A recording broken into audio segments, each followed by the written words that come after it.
There's a new one. Delete the old one. I just exited the old one. No, you need to delete it. How do I do that? That's a joke. It's an internet joke. To get to the requested page, you must first log in. What? Never had to do this before. Really? Yeah. Oh, wait a minute. Why did it... It says log in on the link as well. Oh, because I haven't saved it. Oh, no. That was the edit page. Oh, Get off no. of that page. Delete that page. There you go. That one should work. Oh, no. Don't. Stop. Stop saying that.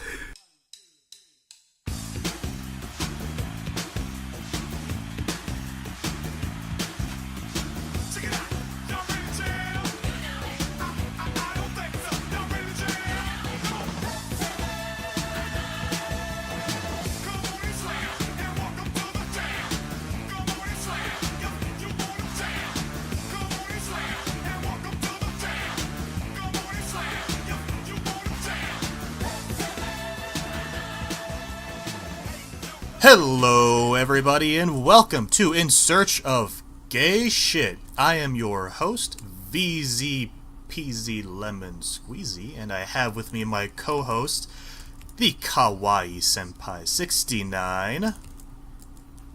Yes, that boy is me. Beautiful. Alright. So, we got episode 4 rolling out today. It's episode 4. It's been It's been 4 weeks, episode 4. Yeah, it makes sense. What? Pretty sure it's been 4 weeks now. 4 weeks? Yeah. We did the last episode last Thursday. What are you talking about? Oh, yeah, you're right. Last episode 3, we said we're doing this every single week, and that's exactly... It's exactly what we did. You're right. It's exactly what has happened right now. We did our last episode last week. This is the next week, episode 4. Last week was 3. We got it down. As everyone is intimately aware of by now, I have no concept of time, so please don't listen to me. Honestly, it's a common mistake, people not understanding week-to-week progressions. It's a pretty standard issue in schools these days. You know, us growing up, you know, we had to deal with it a lot worse. It was a lot harder. And they're only just now figuring out the technology for tracking week to week and being able to convey that to the youth. You know, it is true. The youth, who are in fact our main listeners, the number one viewers of this podcast, is in fact the youth. Don't let anybody tell you otherwise. And I will drink to that. Today on the docket, the docket sounds short, but that's because we're going to be spending the majority of our time talking about the last subject. First up, we got a timely anime review for No Game No Life. A incredibly colorful and vibrant, silly comedy anime set in some sort of fantasy world or whatever. Utterly fantastic, one of my favorites. Yeah, pretty fantastic. Sounds pretty gay. We saw the Warhammer movie. You don't have Warhammer? Warcraft. There's no Warhammer. What the fuck is wrong with me? I was gonna say, that sounds pretty cool. Sign me up. Fuck Warhammer. They're a bunch of assholes. We saw the Warcraft movie. 2 weeks ago. 2 weeks ago. 2 weeks ago, exactly. I'm having that problem again with weeks. The technology's it's fading. I'm having problems. We can't afford that much technology for this podcast yet, listeners, so please bear with us. It's already run out. We at some point in the past, a number of weeks, and then, of course, since the last episode, exactly a week ago, Pokemon Go has launched, and it is sweeping the nation. It is not only sweeping the nation, it is sweeping the entire fucking world. Slowly trickling down to country. It is being released across the planet and causing social phenomena in every place. Causing mass hysteria. Mass hysteria in your area. We're going to be talking a lot about Pokemon Go. Both KS and myself have put in a lot of time to Pokemon Go since it's come out, and admittedly, that's where a lot of our time Yeah, a week ago. that's that's where all of our time has been spent. Um, how are you doing, Kawaii Senpai? Pretty good, honestly. Yeah. Other than the fact that I'm really bad at Binding of Isaac, and I keep trying to play this game, and just it doesn't work. That you know, it's okay to be bad at a game. It's just as long as you're not trying to convince people otherwise. You know, as long as you're honest, that's the important part. Yeah, I agree. You can lie as much as you want, but as long as you're honest later at some point, it's all good. And you beg God for forgiveness. It's always important to beg God and thank God whenever anything good happens. But never whenever anything bad happens. It's not God's fault. It's not. No. What are we doing? We're not. Just stop. We're not here to religions. talk about God. Yeah, stop that. There's only one God, and that's the God of anime. Anime is God. Anyway, hey, good segue, right? Yes. So let's talk about No Game No Life. I would like to do that. That was really good anime. No Game No Life came out a while ago, actually. It's a couple been of years now. A couple weeks ago, yeah. Let's see here. I'm looking at the. We did no preparation. I'm very sorry about this. This was a last second addition to our incredibly shit podcast. So it ran in the summer of 2014. Would that be? Feels like it was yesterday. Would that be spring season? It's the anime itself is only 12 episodes long. It's a fairly short watch, which is a disappointment because the show doesn't end decisively on the 12th episode. They clearly intended for there to be at least one more season. Well, I think what is it? Which one came first? The light novel was what started it, and they're continuing to do a manga. So there clearly is more that's still out there. They just haven't gotten it to an anime adaptation yet. It was a little bit disappointing that they ended it on that point. But to give our loyal viewers and listeners out there what the hell do you? Oh my god! Use your words. A summary. That's what I'm thinking. Summary. There you go. Yes. A summary of the show. It let's see here. Straight from the truth, the one true truth itself, Wikipedia. The series follows Sora and his younger stepsister Shiro, two hikikomori who make up the identity of Blank, an undefeated group of gamers. One day they are challenged by the god of games to chess and are victorious. As a result, the god summons them to Disboard, a reality which revolves around games, intent on maintaining their reputation as the undefeated gamers. Sora and Shiro plan to conquer the 16 ruling species and to usurp the god of games. Yes. That sounds like a pretty, judging by that summary, it actually sounds pretty dramatic. That really doesn't lend a whole bunch of credence to the actual tone of the show, to be honest. Yeah, the show is exceedingly lighthearted, and it's a lot of fun all the way through. It's very sexual, super healthy. Super healthy, yeah. Super healthy, fun, and safe.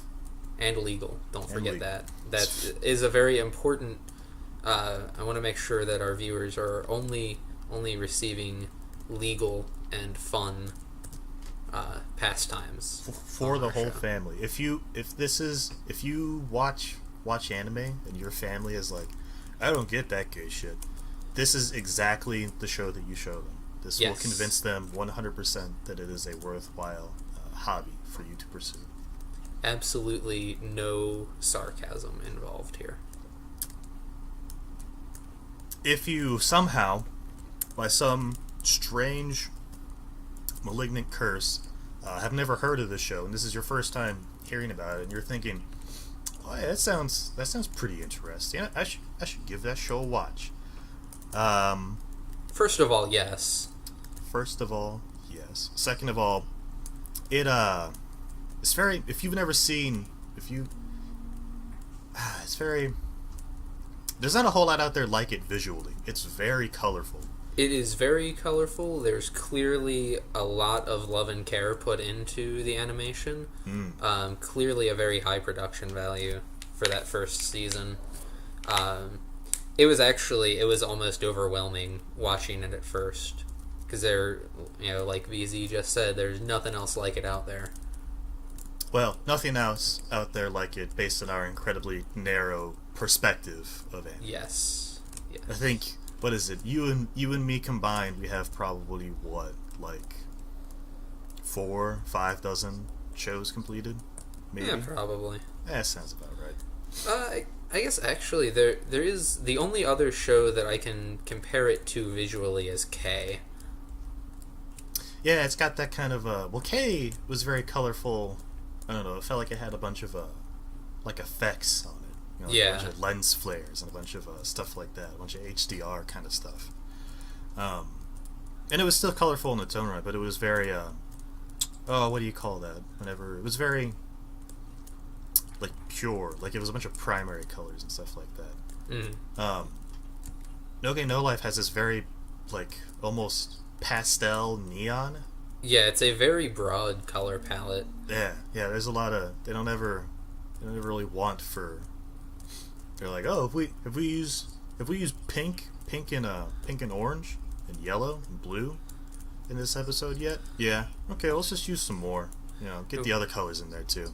We've used every color, so let's toss a couple more in there too. Very pretty, very very tasteful a lot of the times. It's also incredibly over the top.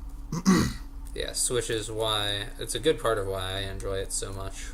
A lot of the overtopness involves the interaction between the two main characters, Sora and Shiro, and the I guess primary support character you would call her, Stephanie Dola, who is what is she? The granddaughter of the previous king. Yes. So, for a little bit of background here, without going into too much detail, so Sora and Shiro get pulled into this world, and they have no idea what's going on. Early on, it's explained to them that this world is governed by a set of rules laid down by the god of play. Essentially, what it boils down to is all disputes are solved through games. Ashente. Yes. Ashente. They say that. I remember now. They do say that. The parties involved have to agree to whatever conditions. They have to bet things that they feel are of equal value. And if anyone is caught cheating, it's grounds for an automatic loss. Keyword being caught cheating, which means you can cheat as long as you don't get caught. Yeah, that's a very central theme throughout the majority of the show. The whole entire game is sort of like the show's key gimmick, more or less. The setting, it takes place in I guess what could be described as like a pseudo high fantasy realm. There are like there's humans, there's like elves and stuff too. There's no dwarves or anything like that, but there's like monsters and shit. Dragons, elementals. Yeah, it's a pretty good, pseudo high fantasy with like some like I don't know, modern technology mixed in. Like it's really weird, the setting of the different places and stuff like that, because each race has like their own tone to it. Yeah, each one has progressed differently. Some of them have computers, some of them barely have any technology. All sorts of other stuff. Some are very powerful magically and don't need technology. Yes, the key point that I was trying to bring up is that magic plays a very important part in the setting of the show.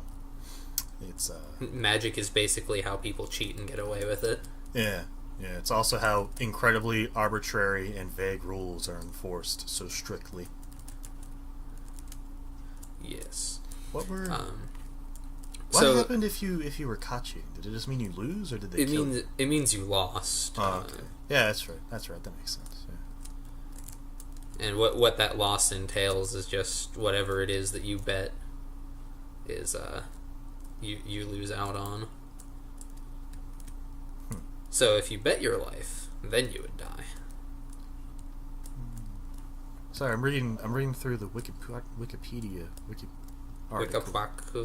Wikipedia. And it says that there's another race in there called Dompiers, which are similar to vampires. Huh. Huh. They hadn't been explicitly mentioned yet, I don't think, because when they give the description of all the races, they don't talk about all of them. Actually, right? It kind of cuts out. Some of them are like self-explanatory, like elves and elementals and shit like that. Huh. Yeah. But it's very colorful. As far as the plot goes, it's very it's engaging. You know, it's good content. Back me up here, KS. What was your favorite part of the show? Let's do that. There's a lot, actually. Like, there are a lot of really good parts. A lot of really cool shit happens. I really liked the chess part. That was one of my favorites. Oh yeah, the chess game in like the first 3 or 4 episodes. Episode 4. Yeah, that one was really good. But back to a brief summary of what's going on. They've been pulled into this world where all conflicts are solved through games, and the humans are really kind of failing and falling behind all the other races. So the most recent king of the humans has just passed away, and he determined that the next king would be determined through a gambling competition. So early on is them going through that arc, and the dealing with people cheating to try to become king. And hold on. Let's not include any spoilers in this incredibly wonderful and well composed review of the anime. Yes, and eventually they just they continue on and they try to basically unite all of the races. It's revealed at one point that eventually they can play against God, as VZ said earlier. Yeah, that was revealed. That was revealed. A lot of really cool, not really cool, but a lot of really fun characters. The whole cast really is pretty good. You don't really get to see a whole lot of them until it starts to come up in like they start to come together in like the last 4 or 5 episodes, which is one of the real tragedies of the show, and that it's so short that they haven't made anymore. Mm-hmm. You obviously have the 2 main characters, Sora and Shiro, who have like this incredibly close bond as brother and sisters, and the whole entire mentality of they can't be defeated, and they're like they also can't be separated. They also can't be separated. Yeah, that's right. One thing that VZ did mention, but kind of gets glanced over in some cases, is that they are hikikomori, and you really only see that hikikomori attitude when they are briefly separated. When they're together, they've got the whole "we're unstoppable, we can't be defeated" attitude, and as soon as they get separated, they just fall to pieces, and it's done very comedically, obviously, but it's interesting that they do actually put some emphasis on their condition. Because let's be honest, that's what being a hikikomori really is not being able to be separated from your step sibling. Yes, that's exactly what it is. That's the root of the condition that the medical field has missed for so many years. Yeah, it's really amazing that they figured it out in this anime. And solving national medical problems for Japan, just one of the small feats accomplished by In Search of Gay Shit podcast. And Miyazaki has the gall to say that anime is a mistake.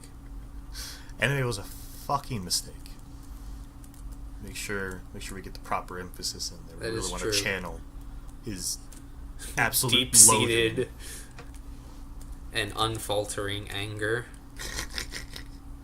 Of course, we also have Stephanie Dola, who is like this complete Ditzy ditz. for the most part. The two main characters mock her, and Constantly. She's the butt of a lot of jokes. They call her Steph, and eventually one of the jokes in the series is calling someone a Steph when they're an idiot. Then there's, of course, the best girl, Jibril, who is my waifu, and if any of you touch her, I will destroy you. That was never settled in a court of law. She belongs to me. I'll have you know. I'm sorry, listeners. We have to take this outside. I'll be right back. We also have some of the, what the fuck do they call it? The war beasts, which are like basically furries. Yes. There's like a little Izuna, a child furry who's like a fox, and she's adorable because she says "please, asshole" the whole time. This. That's pretty much it. There's like some other characters that are a little bit retarded, but what anime isn't retarded, right? Yes. One of the interesting things about this too is the way some of the localizations are done. For example, the English localization of what the little fox girl says is "please," but she actually says "des" at the end of every sentence, which is not "please." Wonderful. Japanese 101. Here brought to you by Kawaii Senpai 69. Yes. Des is not please in Japan. It is true. Japanese. There you go. Let's do this. How many thumbs up? How many thumbs up do you give it? No Game No Life. I give it all of the thumbs. Okay. It's how many thumbs? How many thumbs down? None. TBH. Okay. Oh, wow. It is legitimately in my top 5. It is one of my favorites, and I'm really looking forward to when they finally get around to making more. When they finally get around. I am going to hold out hope for that until the day I die. You know, which one came out first? Because Attack on Titan was first. Yeah, it was first? Yeah, okay. I'm pretty sure. You already knew what I was looking for. Yeah. Yeah, Attack on Titan. Well, the manga came first. The TV series, actually, yes, it did come first. It was the season. I think it was the season immediately prior to. Yeah, exactly. 2013 August was in Attack on Titan. So, from my perspective, they're not going to make another season of No Game No Life until that comes out. Which, let's be honest, probably. Attack on Titan Season 2 is never happening, as long as they can continue to make cash grabs off of the first season and shit. Yeah. It says here which will be forever. Precisely. It says here that the light novel and manga adaptations... Would that be the right word? I think it originally was a light novel. Yeah, I'm not 100% sure, actually. They're still running to present. Light novel seems to be where a lot of the source content comes from, because... although the manga is still running from present, it started from when it released until present. It was first released in 2013, and there's only one volume that's been released. Huh. So something tells me that that manga series is dead in the water. So yeah, would love to see more. Not sure if it's ever going to happen. As far as my score goes, I'm going to give it 4 thumbs up. That sounds good. No real scale to put that on. There you go. KS gives it all of the thumbs up. I'm gonna give it 4. 4 thumbs up. No thumbs down from either of us. I agree. Good talk. Speaking of talk, let's talk about the Warcraft movie. Let's talk. Yes. What would you like to say about the Warcraft movie? So, there's a lot of interesting emotions regarding the Warcraft movie. I believe both you and I come from a similar background as far as playing Warcraft games go. I played bits and pieces of Warcraft 3. I never really got into it. Yeah, I watched some of it get played. I had a few friends who were really into it and just never got around to it. Yeah, our biggest entry point was whenever World of Warcraft came out, and that's been pretty much our sole exposure to any of the Warcraft lore, as it were. Yes. The movie, of course, taking place before any of the events that happened officially in World of Warcraft. Was really interesting to see. From a perspective of somebody who wasn't really keen to all the specific details and stuff like that, we couldn't really nitpick it for all the things that they probably and almost certainly got wrong. It was really fun to see like a sort of, I don't know, glimpse into the world of Warcraft.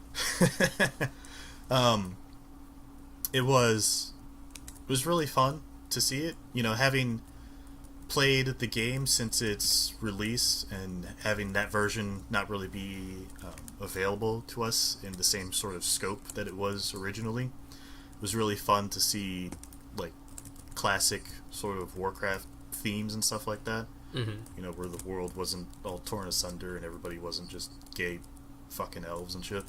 Yes, because that is what World of Warcraft has become. The game is so gay now. It's just all right. Obviously they play a lot on the nostalgia thing. It took place in a time before time. It was really interesting to see a lot of the. Whenever you play the game, you hear bits and pieces and stuff like that. If you're like just instantly going through the quests and not paying attention to anything, like I was, you hear bits and pieces of about characters and events that happened in the past and stuff like that. And, some of them were alluded to events that I saw happening in the movie, and that was really cool. I don't know how accurate they were, but it was still fun to see nonetheless, and being like, "Ooh, that guy's name that's Gul'dan. I recognize that name. I've seen that name before. I know he's important. He's a warlock, and he's doing all sorts of cool shit. And I heard that he did cool shit. Now I'm seeing the cool shit." Right. What about you? Do you have any? What are your initial thoughts about the Warcraft movie? Well, first of all, I went into it with zero expectations. Yes, that was another very important point. I had no to very low expectations. So I went in expecting it to be garbage, and I was surprised when actually, from just a sheer movie perspective, it was actually pretty decent, and I actually enjoyed myself. So that was pretty neat. What did we pay, $2 or $3 a piece to get in there, something like that? Yeah, that's how much movies cost in the 90s. That's how much we paid to get in there. No, we got in really cheap because it was it was during the day and no one was at the theater and it was about to be out of the theater. No, it was $5. I'm pretty sure that's the cheapest movies go for. That's alright. It's the same thing. Well, cheapest movies go for in main theaters. Obviously, there's fucking dollar theaters or whatever. But yeah, we didn't see it in one of those. But yeah, it was definitely worth the $5 or whatever. I would have paid full movie price for it. I would have paid for a late showing, in fact. But another thing that was cool was I was, back in the day, as some of our guild mates on our private server that we play on refer to it, I was a lore whore back during retail. And I would sit there and I would read all the books and all the raids and stuff like that and piss people off because I was holding them up. I wasn't going to say anything, but that sounds exactly like the situation would happen. But those times have long since passed, and since I lost interest in it, I don't know, 2 or 3 expansions ago now? I think it's 3 now. Yeah, I think it's 3 now. If you're talking about Cataclysm being the last one you played, then yeah, it's 3 now. So, obviously haven't been into it for a very long time, and so it was fun to go in there and to see a lot of the things that I had read about actually happening, and a lot of characters that really interested me, seeing like Thrall just being born and all that. And, whoa, spoilers. Whoa, Spoilers. sorry. It's not like everybody who was going to see the movie hasn't already seen it. Right. I mean, it's not like that happens right at the very beginning or anything. Well, do they actually? They don't decide on the name. I mean, like if you know the lore and stuff, you know Duratan and whatever the fuck his wife's name was, because I don't remember anything. I guess if you know that, then you know that they're having that's Thrall as a little baby, but they don't really officially declare it until the very end. Yeah. It says, "What do you want the name of the baby to be?" Yes. Oh, name him Thrall. Just kidding. Name him Goel. That's his name. Yes. But yeah, it was cool to see that happening. It was cool to see some characters, like seeing the actual story with like Duratan and all that, and Orgrim Doomhammer and all those cool dudes. Yeah. Man, fucking. So another thing, so with low expectations, just looking at it from strictly like an enjoyment perspective. One, the music in the movie was fantastic. Yes, it was. Blizzard always being known for having these very grandiose, orchestrated, intense pieces. And the movie definitely doesn't falter there. They did a really good job with the movie.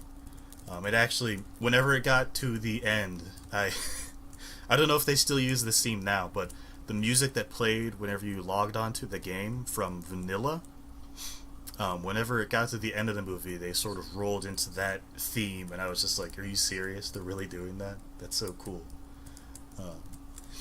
One of the things that was really cool, too, one of the things that you and I discussed previously was really cool how they did a lot of, like, almost slice-of-life style stuff in the movie. Like, towards the beginning, when Duratan and his wife are chilling, and they're just talking and... I'm sorry, what did you say? Slice of life? Yeah. No, I'm looking at the movie genres. I'm seeing adventure, romance, dramas at the very end. No, there's no such genre as slice of life here in America. I don't know. You're right. It's an anime reference. I'm sorry. I don't know what that means. Let's keep them separated. All right, we don't want to mix our animes with our real life movies. Are you sure that wasn't a real life anime though, Dino? Yeah, that was definitely one of the. It was really pleasant to see a lot of the more pedestrian interactions, between the different characters and stuff like that. Moments that you wouldn't really see if, like, I don't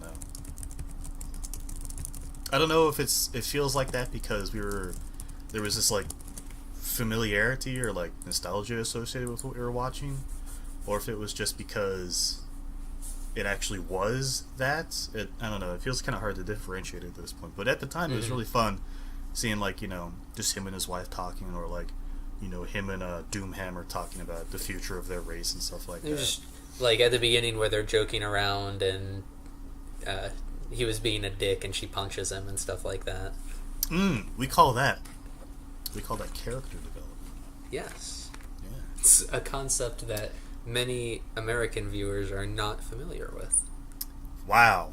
You're just going straight for the nuts on that one. You're not even holding back. Lowest hanging fruit, gotta go for it.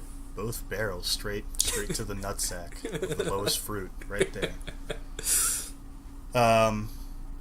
The music was really good. The effects are also really good in the movie. Yes. If you'd ever played any of the games, like the way that they handle the magic and stuff like that, it looks really fucking good, and it totally is reminiscent of what you see in the game. Like in the very beginning, whenever they're opening the dark portal, you see Gul'dan channeling all the Fel magic and stuff like that. Yeah, it was actually like I expected it to be a bunch of over the top and not really well blended, but they did a really good job putting that stuff in there. Yeah, it was I don't know, it I guess maybe on the one hand I was expecting Blizzard to just kind of shit out a crappy movie, but like they really didn't hold back as far as, you know, the stuff that they're known for. You know, the effects, the music, the set, and all that stuff. All the costumes and stuff like that were really well done. It looked just like the stuff that you would see in the game. A lot of the interactions and a lot of the characters that you see were just the orcs and the humans. And all the orcs, except for the one, which was like a half-orc, were done via CG. And it all looked really good. There were a few other miscellaneous races that they showed. I believe There were a few elves that you see, and there were a few elves. a couple of dwarves, too. And there were just a few dwarves in the beginning. And then, obviously, at the very start, whenever they're opening the portal, there were a bunch of Draenei. And that was pretty cool.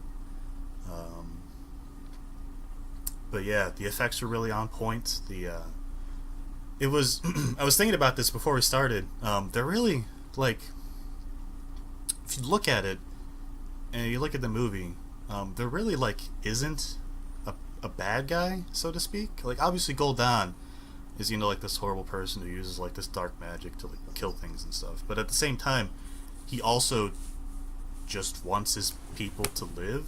Yeah, he goes about it in a really shitty way, but it started out trying to do the right thing. So it's just really, I hate to give them any sort of actual compliment for doing something, but it almost feels like that's a kind of characterization and that you don't really see, where there isn't like it's not black and white, you know. There's no clear protagonist or antagonist. Yeah, there's like this gray area that people occupy, and it's not good or bad. It's just like they're both kind of struggling. I don't know. That was just something I was thinking about. It was kind of pleasant to see that they didn't just go full, you know, trope with all the characters and stuff. And then obviously, like I was saying before, neither you nor I are like particularly keen to the specific details of everything. I'm sure that, you know, in the off chance that one or two people listen to this, that they, you know, give a shit about that, they'll let us know in the comments that all the shit that they fucked up in there, and tell us that we're fucking morons for enjoying the movie. But yeah, that's fine. Whatever. I thought it was pretty good. I'd watch it again. Yeah, same. Who is your favorite character? Oh, my favorite character is fucking Gul'dan, hands down. The voice that they had for him, obviously it wasn't just a straight voice. They used effects and stuff like that. But whenever he talked, oh, it was so fucking cool. And all the magic and shit, oh, it was awesome. Close second would probably be, I really like Medivh. I thought that his character was pretty... Yeah, I really like the way that they portrayed him. That was very well done. Yeah. Yeah, it was pretty good. Pretty good. What score do you give it? I don't know. I'd probably give it an 8 out of 10, honestly. An 8 out of 10, wow.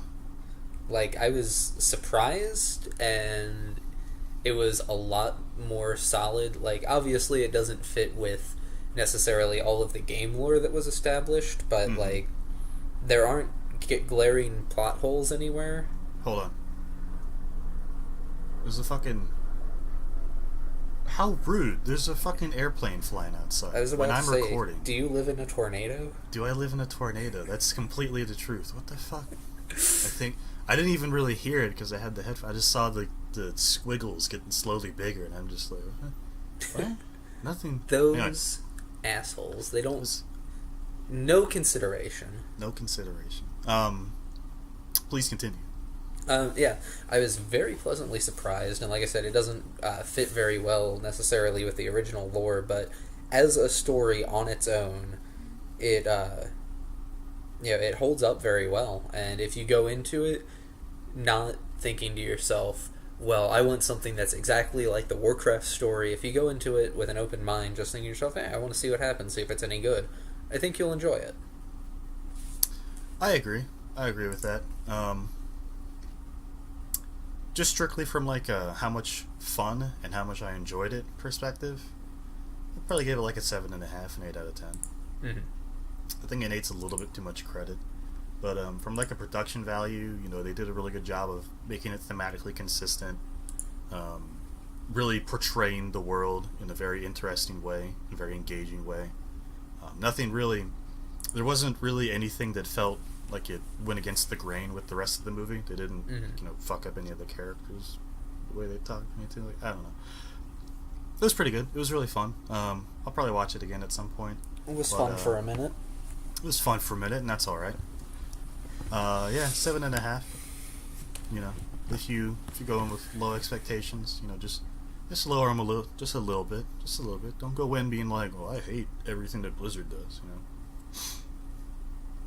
Which you might even be irritated with yourself if you have that kind of expectation, because you'll have to give it more credit than you want to. Yeah. And you and I have a fairly tenuous relationship with Blizzard these days anyway. But it's nice to see that there's some stuff that's still enjoyable that comes out. That's going to finish up the Warcraft movie segment. Let's talk about the biggest craze that's hitting the nations across the globe. Every single nation. Well, not every single nation. Not yet. Soon enough. Something that is legitimately talked about in schoolyards across the country. In schoolyards, in cafeterias, in workplaces, gyms, across the nation, across the world. Everybody's talking about parks, especially parks. Everybody's talking about Pokemon Go. Wow, man.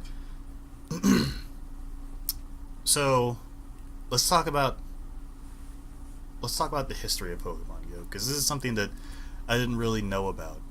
Obviously, they revealed it at E3 last year, I think.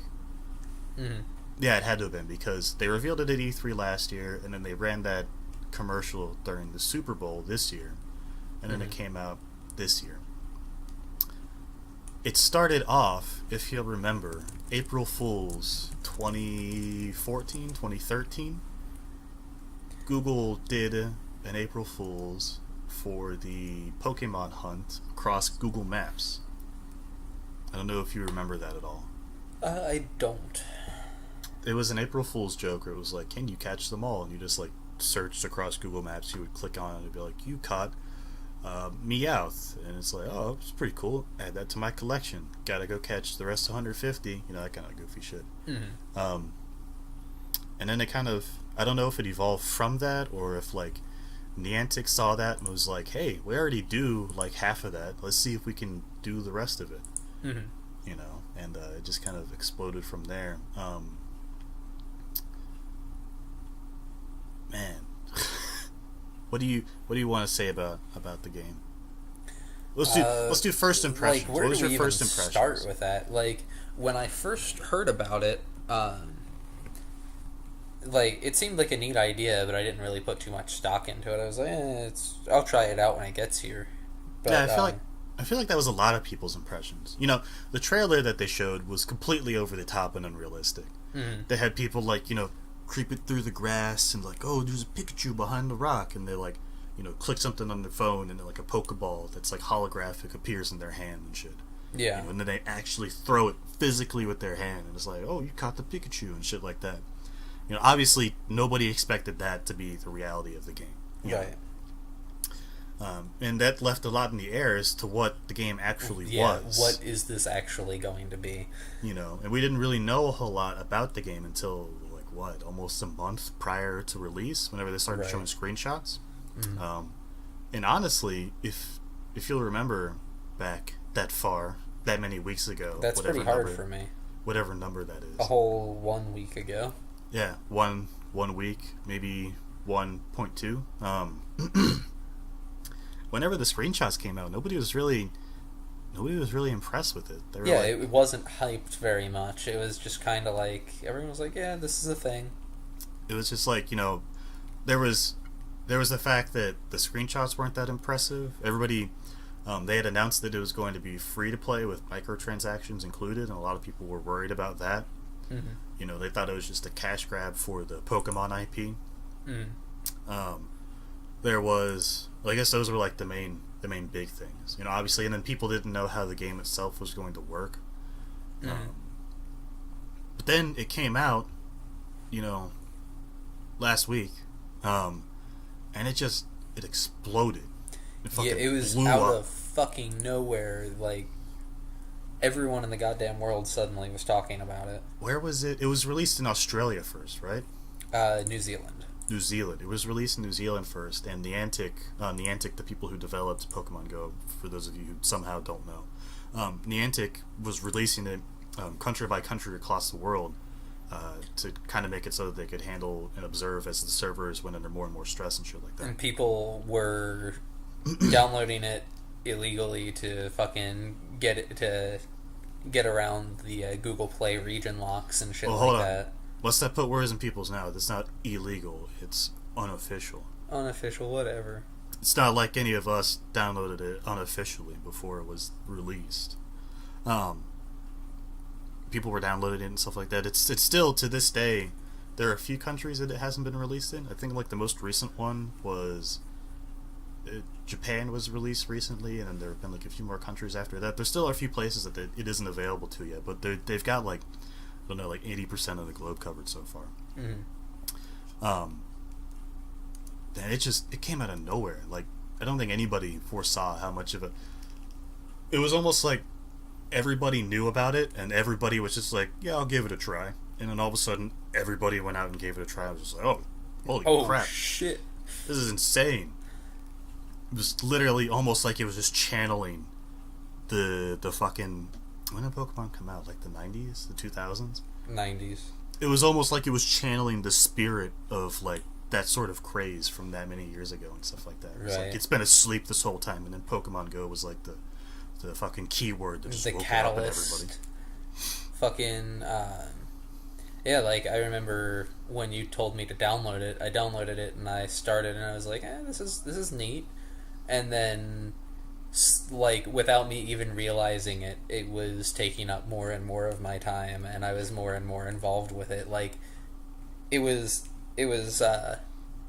sneaky the way it just took over everything that I do.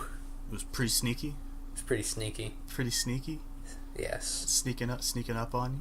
Yeah, so I didn't even realize how hyped I was about it until a couple days into it. Let's talk about it strictly like as a game. If you look at it just as like a game, how enjoyable it is from a moment-to-moment standpoint. Well, first off, you can't really do much if you're not physically out and moving. Right. There are a few mechanics that exist in the game that allow you to catch more Pokemon and stuff like that if you don't want to go around. But for the most part, if you want to enjoy the game, you have to physically be moving and stuff like that. Mm-hmm. So that's something that's working against it. You can't just like load it up and be like, I'm going to play Pokemon Go for an hour. And the second part is that from a game perspective, all it is, if you want to break it down, is a collectathon alongside a just like, I don't know, like lukewarm battling system. Hey, sorry about that. There's a little bit of technical difficulties there. If you were to just pitch that to somebody, the game itself doesn't sound that interesting. It'd be like, this is never going to sell. What's wrong with you, you fucking idiot? But it exploded. Like, I don't know, maybe I think the biggest thing about it is that it's the closest thing that we've ever gotten to Pokemon. Actually being able to catch Pokemon. Yeah, in like real life, which is like, if you were to poll like 10 random, if you were to poll like 100 people off the street, or 100 teenagers off the street, and you were like, what video game world would you most like to live in? Probably like 80% of them would say like, oh, Pokemon, man, hell yeah. Mm-hmm. Fucking, I'm gonna go yiff on some Gardevoirs right now. You know what I'm talking about. But it's really just insane how much it exploded. So obviously this is the biggest and most influential social phenomena that has happened in the world ever. That sounds ridiculous if you're not familiar with this. Like, it sounds totally absurd that a game on your cell phone would have that big of an impact on things. But, like, legit, I've been out walking around playing Pokemon, and like random people will come up and talk to me, or I'll see other people that I can tell are hunting. And, we'll just stop and talk to each other for an indiscriminate amount of time, and just it's the weirdest thing. But it's like everyone knows what's going on. And hold on, wait a minute. Did you just say an indiscriminate amount of time? Yes. You better not be discriminating against time in my podcast. I am not discriminating. That's why I said indiscriminate. Okay, I just wanted to make sure that the rest of the times you aren't discriminating. No. I would never discriminate against time. Okay, we already have problems with time on this show. Exactly. Like, I don't want to make time feel bad about itself. I already have enough trouble trying to keep track of it. But yeah, it's so wild that, one, there's the thing that people think of first whenever they hear about Pokemon Go now is, you have all these neck beards that were in their basements or whatever, their collective basements, that are outside now, seeing the light of day. And some people are like getting upset about that, and I can't think of a good reason why you would be upset about that. But right, there's nothing wrong with that, other than like you have people who don't know how to interact with other people, being outside and exposed to that kind of shit. But you have that angle of it. You have the media taking this overwhelmingly positive thing. We have people socializing, people interacting, we have people exercising and stuff like that, who would never have done it before, almost under any circumstances. Mm-hmm. You look at all the other sorts of campaigns and shit like that people have done in the past to get people active and stuff like that. This overwhelmingly positive thing, and the media is just turning it, trying to demonize it. Talking about how you turn on, if you were to search like Pokemon Go on like what's a major news outlet? Let's go to Fox Let's News. go to the news. Let's go to Fox News. Best news in the world. Let's go to Fox and search. Oh my god, their website is a piece of shit. Oh my, it's still loading. What is wrong with you? On this note, I'll say, there was an article that I read recently, some guy talking about how everyone should stop playing Pokemon Go.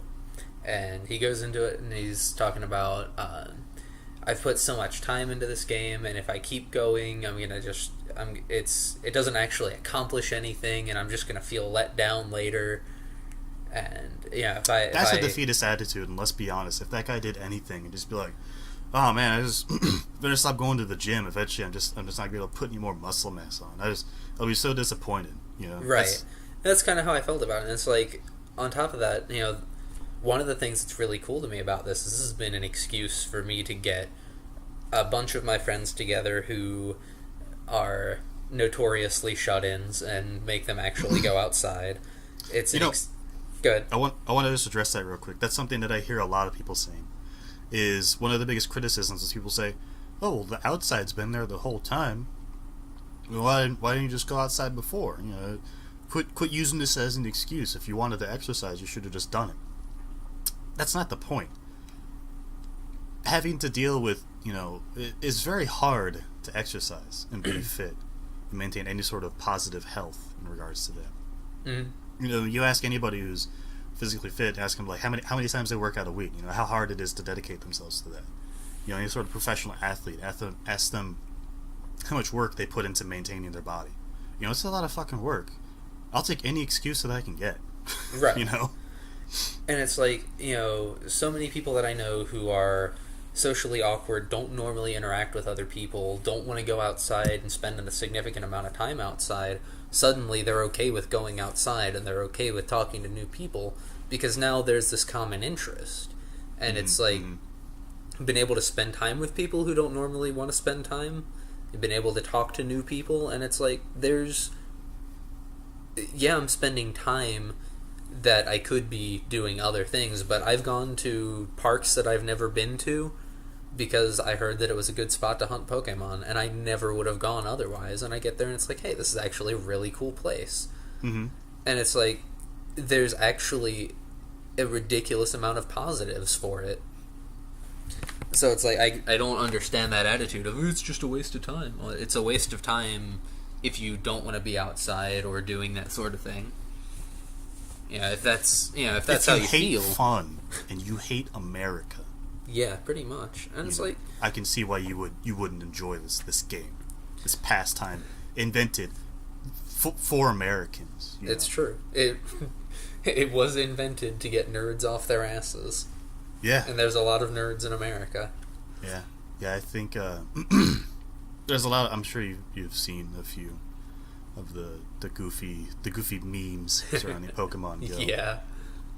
Where it's like, oh, Pokemon Red and Blue, please go trade with your friends. You gotta go face to face, and it's like, it keeps going down the line until it gets to go where it's like, just fucking go outside, just fucking do it, it's right there, just go.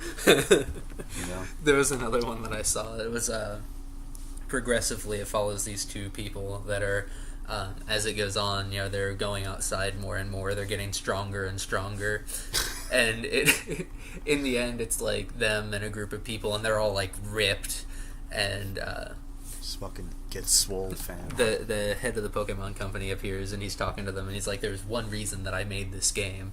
And then the last frame is this nerd punching through a wall and this policeman cowering in the corner, and they're like, they're too strong! There's an army of them! We can't stop them! Just tack it on to another bullet point of the list of Pokemon Go conspiracy theories. So yeah, the media just likes to demonize this, and I'll just give you a few examples. This is Fox News as of today, the 28th. If you go and search Pokemon Go, I'll just read down the list of articles they have. Waters World Pokemon Go Edition. Don't know what the fuck that is about. Death by Pokemon. Public safety fears mount as Pokemon Go craze continues. There's a picture of a car crashed into a tree. Gunman gets shot in Las Vegas by Pokemon Go player he tried to rob. Good. Fuck that guy. He shouldn't have been trying to rob people. There's a few more. Pokemon Go player slashes pair he says attacked him in Vegas. Notice how this story is bullshit, because if it was just a regular person who cut somebody up because he was trying to get robbed, they wouldn't have fucking reported on that. Hell no. It's just because it's got the buzzword in there for Pokemon Go. And then we get into some old ones where it was like the teen that discovered the dead body in the river in Wyoming and stuff like that. Mm-hmm. And talking about people, worried about Google Maps hacking and shit like that. I don't fucking know. The list goes on. There's another article that I read where this guy, it was the dude's black, and that was actually the point of the article. So I'm not saying that to be fucking racist or anything. Okay, yeah, no, we don't support racism here on this show. But we only support gay shit. That's no true. Racism. The point of the article was he was like, why I don't feel comfortable playing Pokemon Go as a black man. And, yeah, go on. He was like, I went outside and I was playing the game, and I was enjoying the game for a few minutes, and then I started to realize, like, as I'm walking around, wandering in circles and stuff, people are giving me funny looks and stuff, and that's one of the things that I have to deal with, being a black man in our society. And he was like, it's only going to be a matter of time until I get shot because I'm walking around back and forth in front of someone's house and stuff like that. And I can see where that concern would arise, but, like, I don't know. I look at this as, like, I don't walk back and forth in front of people's houses while I'm playing Pokemon Go, because that's just a creepy thing to do, period, and that doesn't have anything to do with skin color. Yeah. But it's like, people are worried about entirely the wrong things with this, I think. I don't know. Without knowing the specific details of that story, on the one hand, I sympathize with the guy, because it's gotta be hard, living his life in general. Right, and but it's at the like, same time, to be fair, I don't know necessarily about all of the struggles that he would face, because I'm fucking white cisgendered scum. But, exactly. But at the same time, I don't... What does that have to do with Pokemon Go? Right. It's like I feel like maybe he's just kind of using that in this. I don't know. You know, it's whatever. It's whatever. yeah, that's about how I feel. It's whatever. You know, that's people are racist. A lot of them are also cops. That sucks. Yes. That was a joke. Can't prove that. There's no test for racism, except for after they shoot them. Anyway, so people are trying to demonize it and shit. There's here, let's do this. What is your favorite experience so far with Pokemon Go? What's your favorite thing that's happened? There have been a couple Personally, of things, personally or otherwise, if you've heard about something that was pretty cool. there have been a couple of things that have really impressed me with this. So first of all, like I said, directly related to me is like a lot of I've been able to go out and go to parks and shit with people who normally don't do that kind of thing. Like, I don't remember the last time you and I went out and were hiking or anything like that until Pokemon Go came out. And then we went downtown to that park, and it was a good time. It was a good time. It And was a good park. fucking just stuff like that is really neat, seeing how it's an excuse for me to get everyone together. But one of the cool things for me was when it first came out, I went down to the park right up the road where all the Dratini are, and there was a family of 5 that were all out there together hunting Pokemon. Yeah, And bringing families together. And seeing that it was so cool, because it was they're actually all out and enjoying each other's company and doing something that everyone, they can all appreciate together. And it's it's not a thing that just happens all the time. So it was really cool to see that. Little do they know that while they were enjoying each other's company, Google was monitoring their positions and what they were talking about and using that information to create more specifically targeted ads. Right. On all of and their that's really scary and all that. That's horrifying that any company would do that. The thing that's funny to me, they're trying to take away our freedoms. That's what they're doing with that. That's our freedoms at stake. Them using data that we gave them. Using data that we willingly submitted to them and that they already take anytime we use Google Maps for GPS anyway. Yeah. Yeah, it's really funny to me to hear people crying about that, because it's the way I look at it is, if they want to listen in on my conversations, they're just going to hear me talking about Pokemon a whole lot. So they can. And let's be honest, in this day and age, if they wanted that information, they were gonna fucking get it anyway. Right, and it's it didn't really matter what you were doing. Who cares if they give me targeted ads? I just ignore those anyway. Yeah, it's a pretty easy solution. You just don't pay attention to them. But that's how they get the MK Ultra, and they make you assassinate the governor of Taiwan. They're gonna flip the switch, and then America's just gonna go to sleep. That's what they want you to do. That's what Pokemon Go is about. Just making everybody go to sleep, and then your freedoms are gone. You know what? Let's just fucking do it. At this Just point, it doesn't just matter. End it right now. Preferably before we have to deal with Donald Trump or Hillary Clinton being president. Don't bring. That's not what the show is about. Don't bring that up. Well, I mean, I do like to think that we do have a fair amount of socio-political commentary on this podcast. I guess that. I mean, if we really wanted to get to it, that's some of the gayest shit really that's out there right now. That is true. Is those two sacks of human? You know what? We're not talking. This is Pokemon. Now is not the time. Now is not the time. This is Pokemon Go time. For me, Pokemon Go for president. Exactly. For me, the not necessarily the best experience, but one of the most, I don't know, I feel like it epitomizes Pokemon Go. Because although there are a bunch of people saying oh, all these people driving while playing Pokemon Go, isn't that fucking, that's dangerous. We should ban the game, then they won't do it anymore. All those people who are driving and playing Pokemon Go already fucking texting and driving anyway. Yeah, they're texting and driving. They're looking at their GPS. They're talking on the phone. You know, the game is not the cause of that. It's just another symptom of the problem. It's people. That was the problem. But you know, there's that talk that goes around, and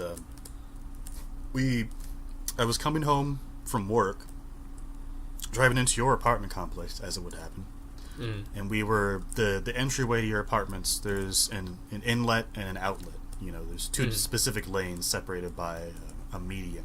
That's where the sign sits and stuff. You know, so it's very obvious. One's out, one's in.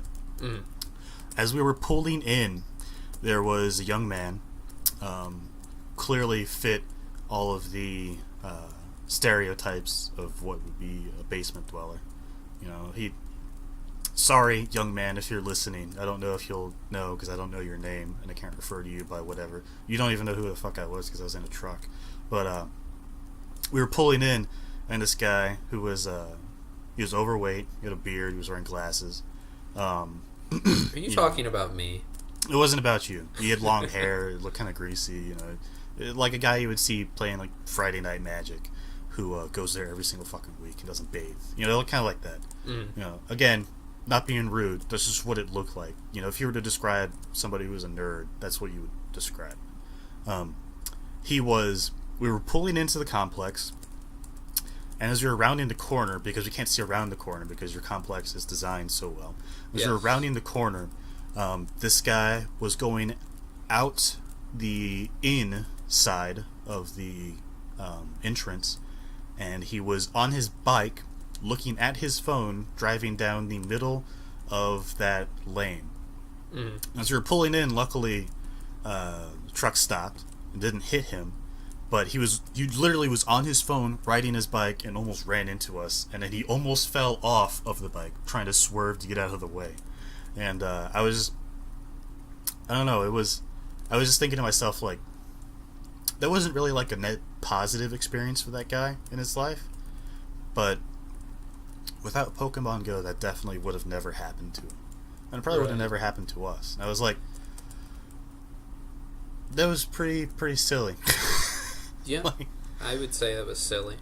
I feel like that just summarizes so much of what it's about, is people going outside. By the way, we were pulling in, the time of day, it was like 5 a.m. So obviously this guy didn't wake up super early. He had been up all night, clearly. You know, and he decided, you know, I'm gonna go outside and go poke hunting. And it was just so funny, that guy riding his bike, almost getting knocked off, and be like, oh shit, and then just riding his bike away, you know, playing Pokemon Go still. It was just, I really enjoyed that moment, and it wouldn't have happened without Pokemon Go. That is very true. Another thing that let's talk about this. So, whenever the game first came out, there was a lot of stuff that people didn't know about about the game, because Niantic has been not very forthcoming about stuff. It's so a lot very of closed mouth so far. Yeah, a lot of the stuff that we've had has come from people hacking the game, data mining, botting, stuff like that. And somebody very recently hit the level cap in the game of 40. Yes, via botting, of course. Via botting, it was illegitimate. It even in the article, this is all on Reddit.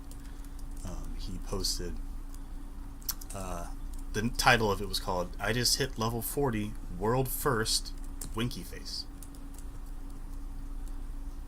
Yep. Which I don't know if it was actually a world first. I'm fairly certain it was. Probably because, you know, there's like no way that anyone's hitting that legitimately yet. Exactly. And for any of you who haven't seen it or looked at it, there is a table out there that shows you how much experience you need in order to hit the level cap. And to get to level 39 is a total of 15 million experience. And then from 39 to 40 is another 5 million. Yeah, it's fucking ridiculous.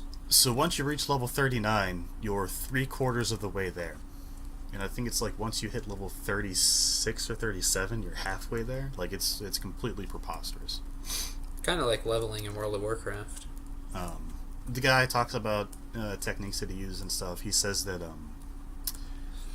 total of 20 million XP was needed to hit the maximum level. I earned about 280,000 experience per hour on average. He used like a bot to cycle through Pokestops and stuff like that. He had eggs, which what are they called? Lucky eggs, yeah. That which increase the amount of experience that you get from all sources.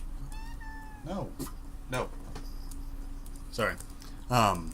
Which increases the amount of experience you get from sources and stuff like that by a factor of 2. Yes.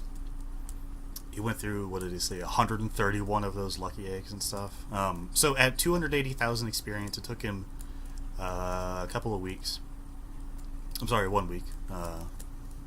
Wink. And he says, what does he say? He says it somewhere on here. What is it? If you were to try to hit level 40 legitimately, you would need to do... you would need to do like... I don't think it's on here. You would need to do like 58,000 experience per day, every day for a year. Like, it's pretty ridiculous how long it's going to take. I think like the highest leveled person that I've seen so far is like... I think I've seen a level 27. Someone is level 31 or 32 legitimately, and I think that's the highest so far. Right, I just did the math. It's going to be around 55,000 experience per day, every day for a year. So it's a little bit ridiculous. Obviously, for those of you listening, the only way to get experience is visiting Pokestops, hatching eggs, and catching Pokemon. Battling gyms. Battling gyms too. None of which earn you more than like maybe a couple hundred of experience at a time. Yeah, I think the most that I've ever gotten is like 10k eggs give you 600 experience. Yeah, at once. Yeah. Oh, evolving. That was the other one. Yeah, evolving gives you 500 apiece. Yeah. So you know, it's pretty sizable, man. It takes a very, very long time. That was interesting. The really frustrating part, though, is that this guy was able to bot consistently. Like, he doesn't describe having issues with the game, giving him, you know, like trying to ban him or anything. He doesn't talk about getting caught or anything like that. He does this very predictable pattern over and over again to get his experience. And he's not banned or caught or anything. He even says in his post, you know, I'm going to write in Niantic to please delete my account because I cheated and they did not catch me, and I'm not going to sell it because it's not fair. Yeah, people keep trying to get him to sell it. Yeah. I mean, which is really shitty. Which is really shitty. He has standards, so I mean, we can't really hold him at fault for what he did. What he did was helpful to a certain extent. It's not like he was... He wanted to prove that the system could be exploited. He wanted to get information about what you got for doing it. Yeah, so... You know, it's pretty interesting. Hopefully, I know that Niantic is having a lot of problems trying to just get the game launched and stuff like that, but I hope that measures that counter that get better in the future. Yes. There's a story down here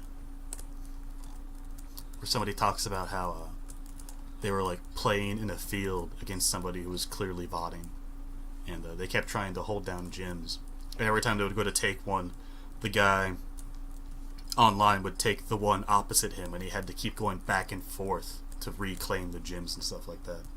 And it was just, you know, it's kind of stupid shit like that. But yeah, it's pretty wild. Yeah, the game definitely is designed to last a very long time. You know, given that. At least it's really disappointing that there are people who are okay with doing that, like legitimately doing that. Yeah, it's. Like, there are people who are buying accounts and things like that, and it's like, I mean, okay, you know, yeah, there's some Pokemon that are hard to get in different areas and stuff like that, but the fun of the game isn't, the reward of it isn't being the max level. Exactly. The reward of it is playing the game. The reward of it is crushing your enemies. Yes. I mean, some would argue that the reward of it is collecting everything, and to a certain extent that can be difficult if you live in like a very rural area, or like if you're crippled or disabled or something like that. Right. That's one of the things that keeps getting brought up, is that this game doesn't work well with disabled people, and that Niantic should work work out something for that. And you know, that sucks, but there's like other regular Pokemon games. I don't know. I feel like that's not their responsibility to make it work for you. Yeah, I understand the concept that they're going for, but like you said, it's like not every game is for everyone. You know, it's not like they're gonna redo the rules for football so that people in a wheelchair. That's a horrible example. We really should stop talking about this. Let's so the other thing, that really interesting thing that's come out is they talked very recently at, was it Comic-Con? I think is what it was. There was some convention that happened last week, wink, where John Hank says that there are some things in the game that people have not discovered yet, and that later came on to be revealed. One of the things that hasn't been discovered is how to catch Ditto. Mm-hmm. And there have been a bunch of people trying to do things, trying to get Ditto in their game and stuff like that, and they're trying to figure out how it is to achieve it. You know, nobody's seen it actually spawn in the game and stuff like that. They're trying all sorts of weird, like, hatching eggs at specific times, naming stuff specific things, and seeing if it works and stuff like that. It's people are just losing their damn minds. Losing their minds like a bunch of crazy animals. There was something very specific about this. Oh, so the really interesting thing is that somebody was able to hack a Ditto into the game. They were able to get one to spawn on a map and then enter an encounter with it. But whenever they would go to capture it, it would crash the game. Huh. And some people are speculating that there's a very specific criteria that you have to meet before you can actually capture it. You know, nobody knows quite yet what it is that is. Mm-hmm. Whether or not that's like a certain level threshold or what, we don't really. We have no way to gauge it. We don't really know. So at some point, I'm sure that that'll come to rise. You know, probably from data miners and not from legitimately finding it. Which is obnoxious, but that's just the world we live in now. It's just the world that we live in. Yeah, so do you have anything else that you would like to add about Pokemon Go? I don't think that... one of the things that I know that I've mentioned to you before, I feel like it bears reiterating. It's like Pokemon Go is almost less of a game and more of a lifestyle, if that makes sense. Like, I've heard you mention this before, and I don't agree with that. I don't think describing a hobby or an interest as a lifestyle is valid.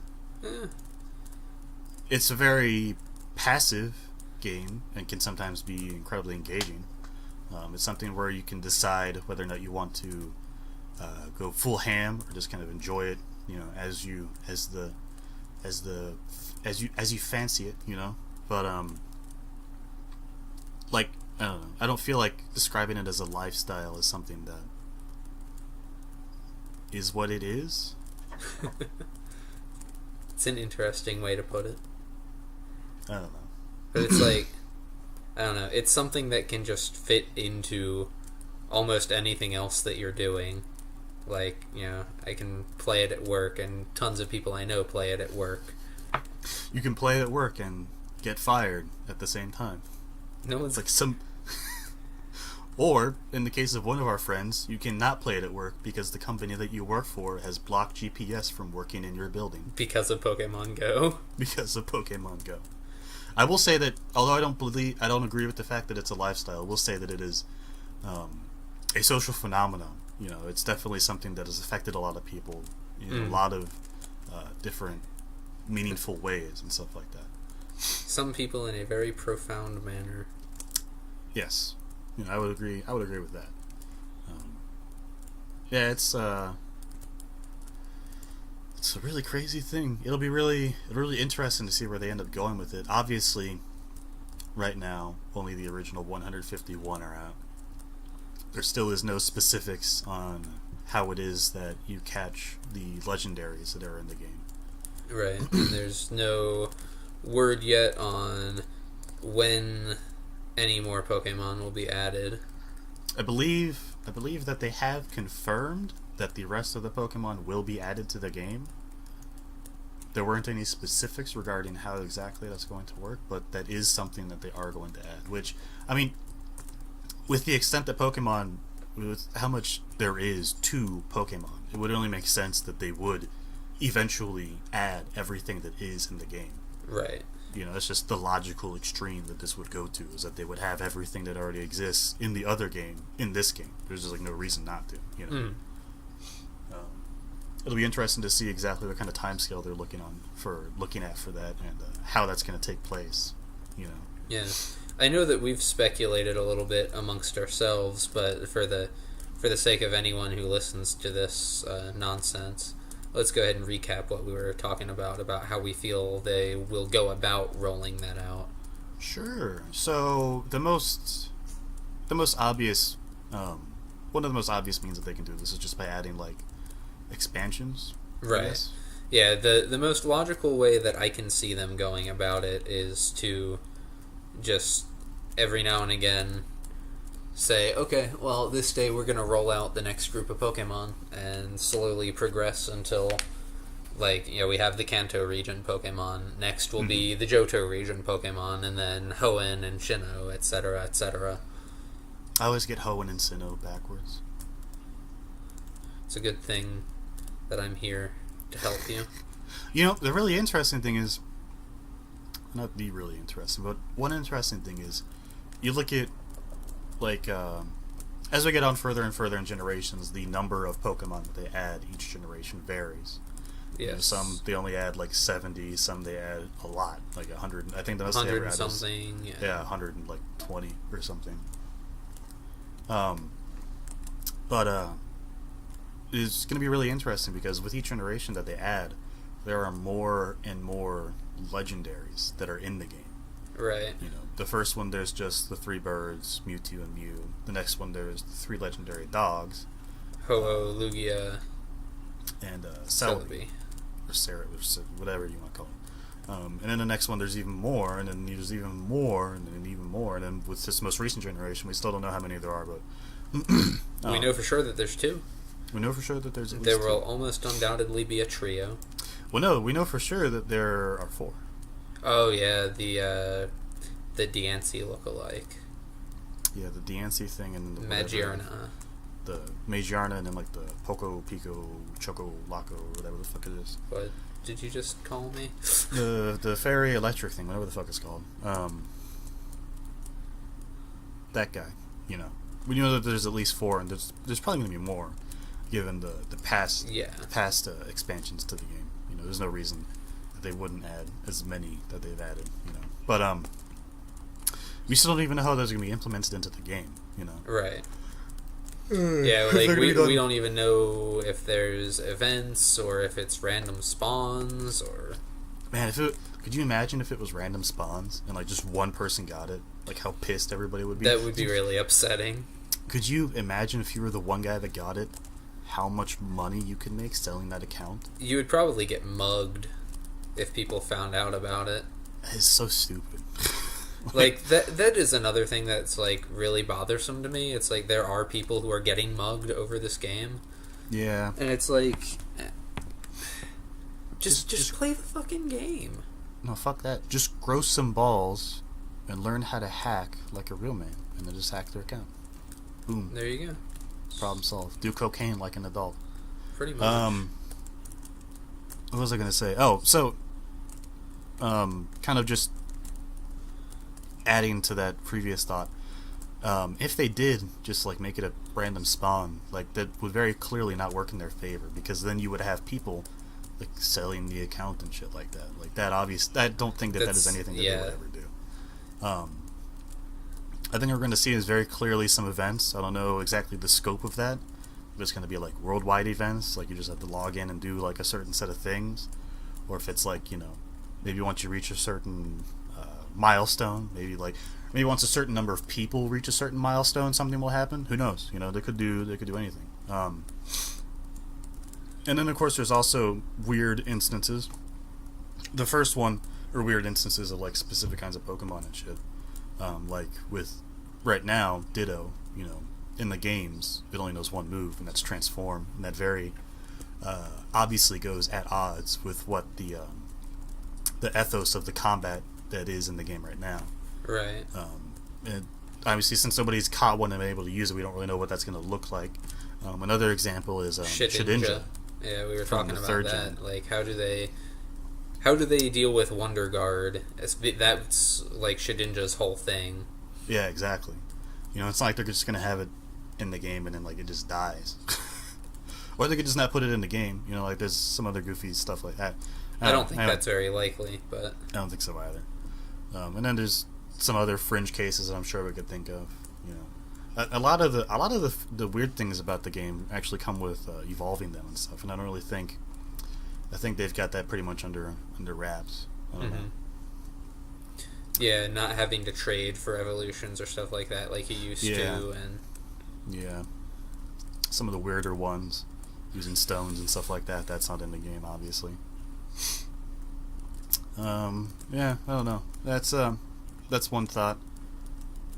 I don't really think we had any other thoughts as far as, like, that's pretty much the most obvious thing, and there's almost no reason why they wouldn't do it that way, just releasing each region one by one. You know? Right. I think that would probably be the easiest way for them to compensate with all the extra server stress as well. Yeah. I don't know. One of the other dynamics we were talking about is as the game gets further and further on, obviously there's going to be a lot more Pokemon in the game. Right. And, like, how does it compensate? Because there's already places where there's, like, constantly Pokemon spawned in and tons of people playing. Like, how will that displace the Pokemon that are already spawning in? Right. You know, there's going to have... there's going to be some sort of way that they manage that, you know, so that a lot of people aren't missing out. But I guess a counterpoint to that is obviously they're adding trading at some point, so that's going to play a major role in... Rarity won't be quite as big a deal, but... Right. Yeah, I don't know. There's a lot up in the air as far as what the future holds, and I think it's going to be with us for a while. I was, in all honesty, for as long as the game, it's been out for, like, what, a month? 5 weeks now? A week. Exactly. And I was down at the park earlier today, and there were still, you know, like at in the evening hours, whenever it starts to cool off, there were still like 50, 60 people there that were just there. Clearly hunting Pokemon. Yeah, you know, and it's wild. There's still new people that are getting involved with this, and it's crazy. Like, there's a ton of people already playing. There's more people that are starting playing, like, every day. Yeah, it's wild. There's just it's still growing, and it's still, you know, a month later, it's still going. You know, I imagine a lot of people assumed that this would be, a month later it's gone. But, no, not this time. Another thing that we were talking about is, like, you know, people are going to try to rip this off eventually. Yeah, I'm wondering how long it's going to take. Well,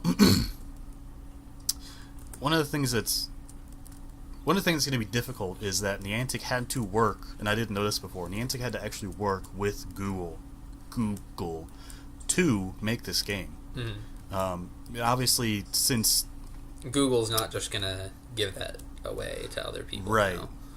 Yeah, it's, you know, the trope of going around and looking at landmarks and stuff in real life and finding things is obviously something that people are going to try and copy because they think, oh, this is all the game is, you just walk and do things. Let's just, let's apply that to, you know, fucking, let's do that with Digimon or Yu-Gi-Oh! To give an example, you know? Like, I've seen a lot of the memes getting tossed around of people wanting Yu-Gi-Oh! Go, and it's like, you know, it just... Yu-Gi-Oh! Go? Yeah, it's like, just be fucking happy with Pokemon, alright? They don't like Pokemon, though. They like Yu-Gi-Oh! They want Yu-Gi-Oh! Go. What the fuck? Like, who even cares about Yu-Gi-Oh!, honestly? Yu-Gi-Oh! Go on motorcycles. That's what they want. They want real card games on motorcycles. Oh, fuck me. Yeah, that would be... I'm waiting for those to start trickling in, because they're going to happen eventually. You know, and they won't work as well because you look at how much they're not going to work at all, though. Like, yeah, they're not going to work at all because one, there's not going to be as many people playing, so there's not going to be as much activity and stuff like that, which is one of the prime. One of the biggest reasons that people want to get in on it is because of all the activity that it's garnering. Well, that plays a big role in like how the spawns and stuff work in the game, right? There's cellular activity and stuff like that, aside from like population and city density and shit. But like, you get another IP and you get it in there. One, it's not going to work as well because they're not going to have the. You look at how long it's taking the Antic to get their stuff going with all the server stress that they've had to deal with. You know, it's only just now, recently, since last week, Ben. Had reasonable uptime. You know, before they were having a lot of problems trying to get everybody online. Now that they're starting to catch up, they're starting to release it worldwide and stuff like that. If you see any other game that's going to try and copy this idea, they're going to have a lot of fucking problems. You know, and on top of that, they're not going to have the backing to fucking handle those problems. Well, not even that. Let's just be honest. The whole entire reason that it's successful is because it's Pokemon. Right. There's nothing else that I could think of. There's nothing else that I could think of that they could do. Because Niantic did have that other game that was basically this. Ingress. But, yeah, Ingress. That's right. I never played it, but it's like... It had a very niche market, and, you know, it seems like it's a cool idea and all that, but it would be one of those things that after a month I'd get bored with. Yeah, I wouldn't play it. You know, even liking this, you know, I'm not going to go and try that because it's just fucking not Pokemon. That's the thing. Right. Yeah, that's kind of the thing. It's like, if someone had told me about it, I'd have been like, hey, this is cool. I can do this while I'm out doing other shit. Why not? And would have just forgotten about it. Right. But, yeah, who knows what the future holds. We got a lot of stuff to look forward to with this. But, I think that's going to be it. I think that's all that we can fit into one episode of just talking aimlessly. Yeah, I think that most of our talk has been about Pokemon, as it should be, because it is a huge, huge thing. Well, hold on. Let's not glorify it too much. It's not. Most of our gibberish has been about Pokemon. We don't talk on this show. We just kind of. That's true. The verbal spew is mostly about Pokemon. I don't know about verbs. I can do nouns. Dogs. There were some nouns in there. Cardboard. I'm cardboard ranked in League of Legends actually, so that's a pretty good. Cardboard? Sucks to be you. I'm wood division. Get bent, noob. Ha. Get off my vent, or I'll have you bent. Got him. That's gonna be it for the show, everybody. This has been episode 4 of In Search of Gay Shit. I have been your host, VZ.